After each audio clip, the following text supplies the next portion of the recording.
Sveiki! Otrs risinājums vinila grīdām. Peldošajām vinila grīdām ir ļoti populārs materiāls, bet ar savām īpašībām specifiskajām. Vinils pats ir ļoti plāns, viņam vajadzīgs ļoti precīza grīda. Tā kā mēs risinājām pirms tam ar šo risinājumu, tad stāstīšu, kā var savādāk atrisināt. Ja mums ir esošā grīda, uz kuras mums ir jāiestrādā sildelements, vai tas ir betons, vai tas ir skaidra plāksne, vai tas ir grīdas reģips, tam nebūtu tā kā nozīmes. Mēs izritinām apsildes paklāju savā kontūrā, lai izveidotu kontūru. Stietiņu griežam pušu, paceļam dzīsliņu, pārgriežam, izritinām apakaļ kontūrī. Varmokam ir 2 paklāji, pats plānākais pasaulē, tikai 2 mm biezs. Un normālais paklājs tāds tā kā ir visiem tirgū pieejams, šim ir 25 gadu garantija, šim ir 3,5, es teiktu, ka tur tuvu 4 mm, jo viņš ik pa laikam paceļās tāpatās uz augšu vadiņš 4 mm biezs. Izveidojam kontūru telpā un visu telpu lejam ar pašlīdzinošo masu, izveidojot perfekti taisnu grīdu, uz kuras mēs pēc tam varēsim likt virsū vinilu vai jau ar esošo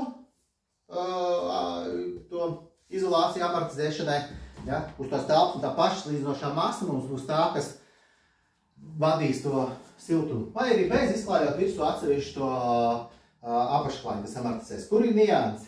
Nianse ir tā, jā, ka lai tas pašlīdzinošais nesaplēsāt siltajām grīdām, cik man ir zināms, ražotāji definē 10 mm jālej virsū. Ja šis ir 2 mm un šis ir 4 mm, tad mēs uz visu telpu dabonam papildus 2 mm vairāk liet pašlīdzinošo masu.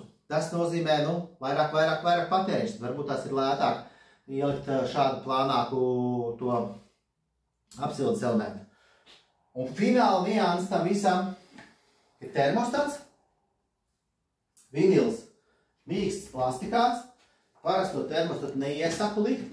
Ražotājs būs noteikti uz pakām definējis grīdas siltumu, līdz kuram jūs drīkstat uzsildīt grīdu. Tad tāpēc ir vajadzīgs šāds termostats, kuram var uzlikt grīdas ierobežojumu.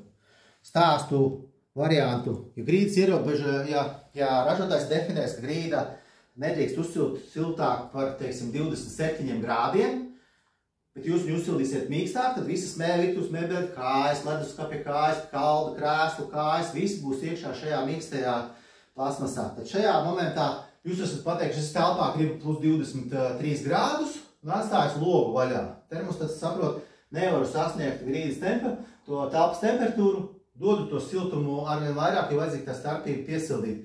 Grīda uzsilst pa karstu, materiāls sabojājās. Ja ir aizsardzības režīms, viņš vienkārši neļauj pārsildīt to grīdu siltāk, nekā jūs esat nodefinējuši termostatā. Tad tas ir tas aizsardzības moments. Tad šis ir otrais variants, kā ieklāt silto grīdu ar vinilu materiālu. Bet ir vēl viens papildinājums šai sistēmai, ja jūs liekat silto grīdu uz betona grīdas un gribat beigās finālā vinilu.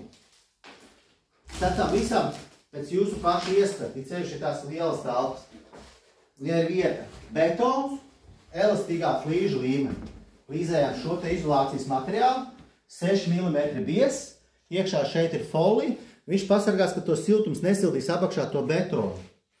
Uzlīmējam šo paklājiņš. Šis vai otrs paklājs nesildīs jums betonu.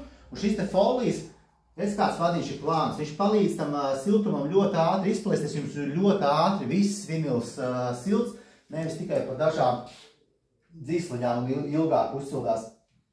Pašlīdzinošais materiāls, visu vinils. Tajā brīdī sistēma ir gatava, bet jūs nesildat apakšā betonu. Tad garš otrais risinājums vinila grīdām. Palīdzam būvēt!